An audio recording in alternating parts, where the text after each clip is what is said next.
Open হেয়ারের ওপর flower বান, আর bright সাজাতে সাজাতে যে ফ্রেন্ডশিপ হওয়ার ব্যাপারটা। গুড মর্নিং এভরিওয়ান, আমার মিনি গল্পে তোমাদের আবারও ওয়েলকাম।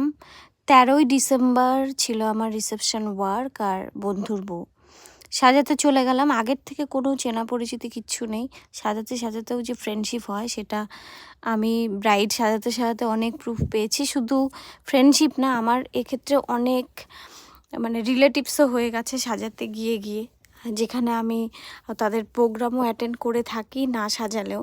যাই হোক, ছিল রিসেপশন ব্রাইড, সাথে ছিল কিছু পার্টি মেকআপ, আর আমাকে অ্যাসিস্ট করছিল শিল্পী।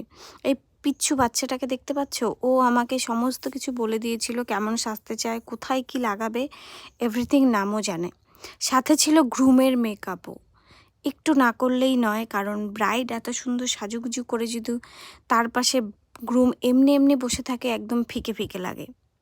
আর এই ছিল দুটো মিষ্টি মিষ্টি পার্টি মেকআপ, যারা আমাকে বলেছিল আমি যাতে আমার মতোই থাকি, তো সেরকমটাই চেষ্টা করলাম। তোমরা দেখে জানিও তোমাদের এই মেকওভারটা কেমন লাগলো। আমি ওপেন হেয়ার রেখেছিলাম, আর যেহেতু ব্রাইডের ফ্লাওয়ার বানের একটা শখ ছিল, সেটাই করার চেষ্টা করেছি। সাথে একটু কার্ল, যেটাতে ওকে আরও বেশি মিষ্টি লাগছিল, একদম লক্ষ্মী ঠাকুরের মতো দেখতে। আর এই হচ্ছে গ্রুম, এখানে আমাকে রিভিউ দিচ্ছিল। আর অবশেষে একটু খাওয়া দাওয়া না করলেই নয়, আসতেই দিচ্ছি।